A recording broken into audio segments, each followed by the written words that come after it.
पुरानी है, कहीं डूब न जाऊं प्रभु, तुम्हें नाव बचानी है।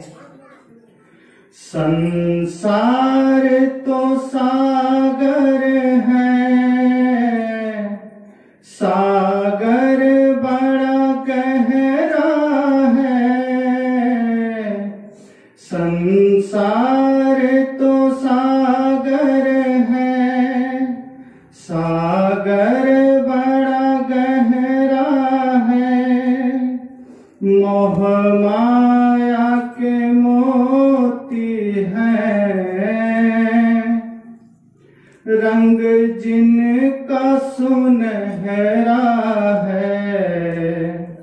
लालच में फंसा मन कहे, लालच में फंसा मन कहे।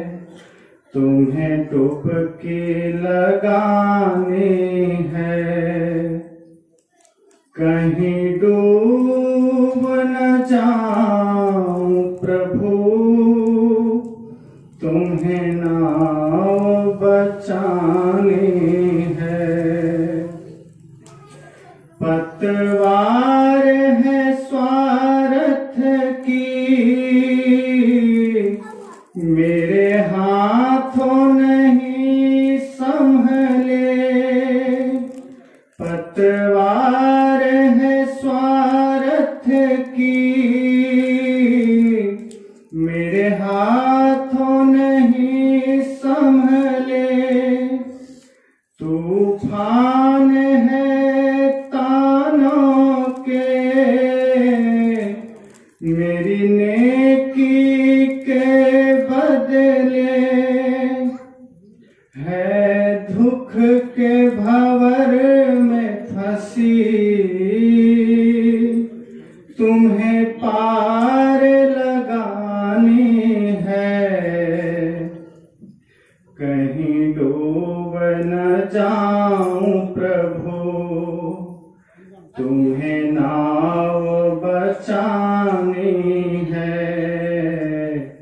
कहीं डूब न जाऊं प्रभु, तुम्हें नाव बचानी है। जिसका तू मांझी है, वो डूब नहीं सकता।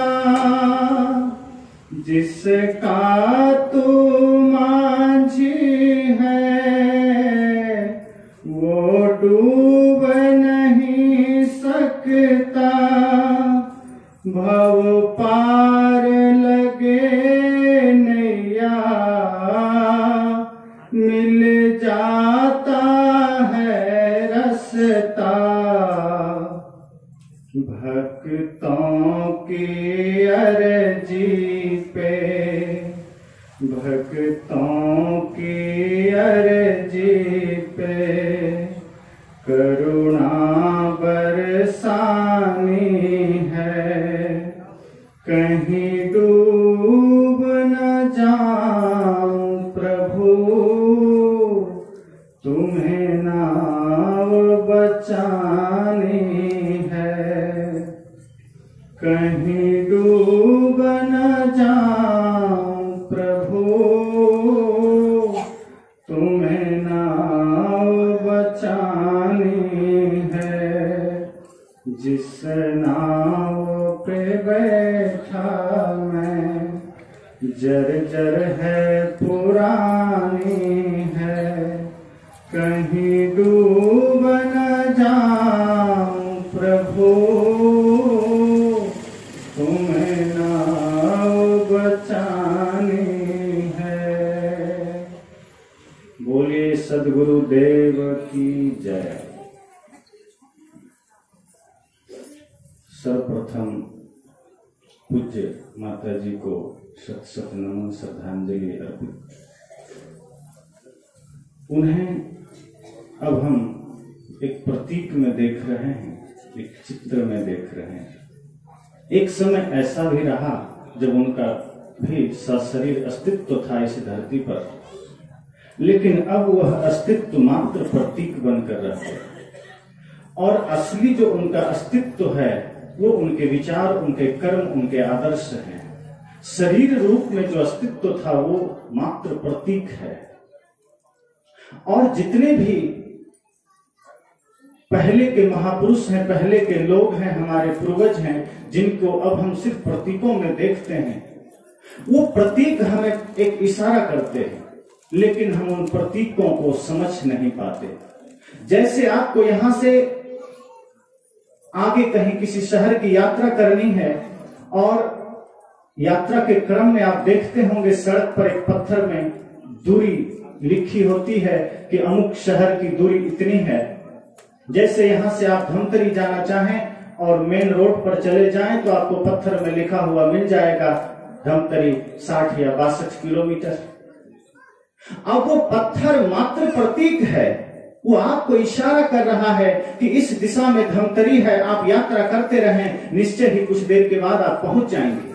लेकिन कोई इंसान यह सोच ले कि इस पत्थर में धमतरी लिखा है, बस यही धमतरी है और यही मेरा ठिकाना है, और वो जाके पत्थर को सीने से लगा ले, तो क्या वो धमतरी पहुंच जाए? वो पत्थर मात्र इशारा करते हैं, वो प्रतीक हैं आपको आगे भेजने के लिए। इसी तरह से जो चित्र हमारे सामने लगे होते हैं, वो चित्र आपको कुछ संकेत करते हैं, वो चित्र, वो प्रतीक आपको कुछ इशारा करते हैं।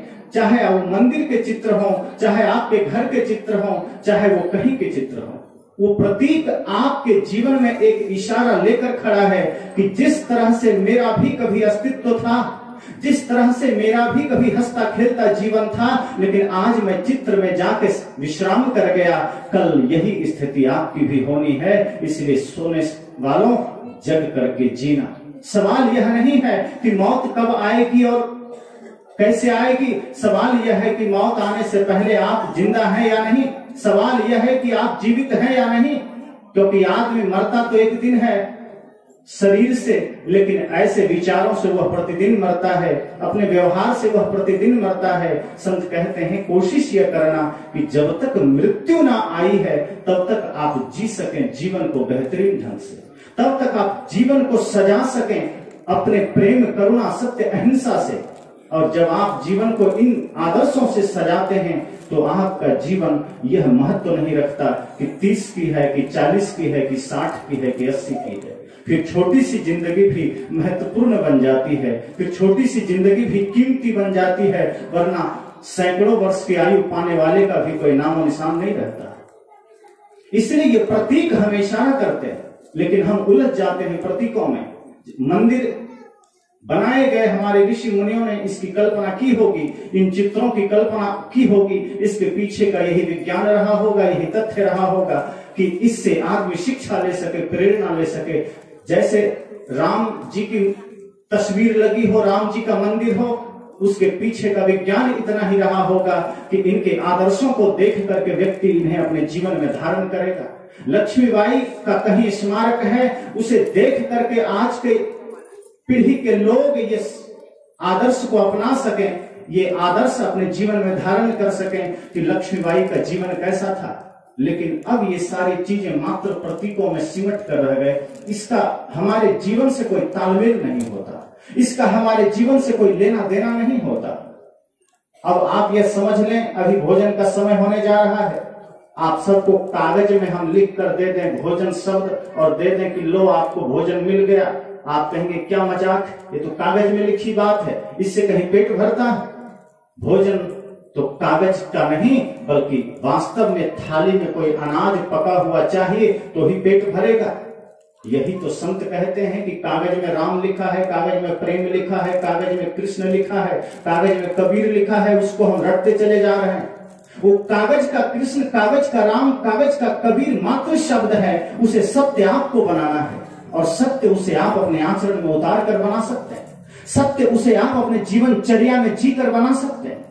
अगर वो शब्द सत्य ना बन सका तो वो कागज में जैसे भोजन लिखा हो, जैसे कागज में गर्मी लिखी हो, जैसे कागज में पानी लिखा हो, बस उतना ही हमारे जीवन में इसका भी महत्व है। संत कहते हैं प्रतीकों में मत उलझना। वो प्रतीक आपके जीवन के लिए एक उदाहरण है, एक अवसर है, एक जागृति का माध्यम है, आपके जगने के, आपके होश में आने के एक रास्ते हैं।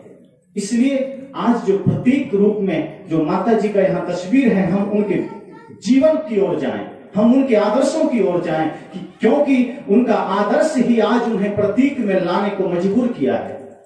अगर उनका आदर्श महान है तो हम कोशिश करें कि हम अपने भी आदर्श को महान बनाएं। हमारी कोशिश क्या होती है, बाहर की चीजों को ज्यादा हम महत्व देने लगते हैं। जैसे कोई दिया है, अब ये महत्वपूर्ण नहीं है कि दिया सोने का है कि चांदी का है कि हीरे का, महत्व यह है कि उसमें ज्योति है या नहीं। वो मिट्टी का ही दिया क्यों ना हो, ज्योति होनी चाहिए। और ज्योति शून्य है और सोने का दिया लेकर हम घूम रहे हैं, क्या मतलब है। दिया चाहे कोई भी हो, बाल्टी चाहे लोहे की हो, पानी कुआं में तो हो। अब सोने की बाल्टी लेके सूखे कुएं में डाले चले जा रहे हैं, पानी एक बूंद भी नहीं। इसी तरह से बाहर का सारा वैभव हमारा बहुत खूबसूरत है, लेकिन जब आंख बंद करके हम देखते हैं तो भीतर का विचार हमारा मरा हुआ है, भीतर का व्यक्तित्व हमारा गिरा हुआ है। संत कहते हैं ऐसे महान संतों के, ऐसे महान प्रतीकों को देख करके अपने जीवन के व्यक्तित्व को, व्यवहार को उज्जवल करिए और ये सीख लीजिए, इस शिक्षा लीजिए कि हमें भी उसी रास्ते पर चलना है। एक रास्ता प्रेम का है, एक क्रोध का है। जब आप प्रेम के क्षण में जीते हैं उसी समय स्वर्ग होता है, जिस समय आप क्रोध के क्षण में होते हैं उसी समय नरक होता है। तय आपको करना है, स्वर्ग चाहिए या नरक। बस इसी शुभकामना के साथ वाणी को विराम देता हूं। बोलिए सद्गुरु कबीर साहेब की।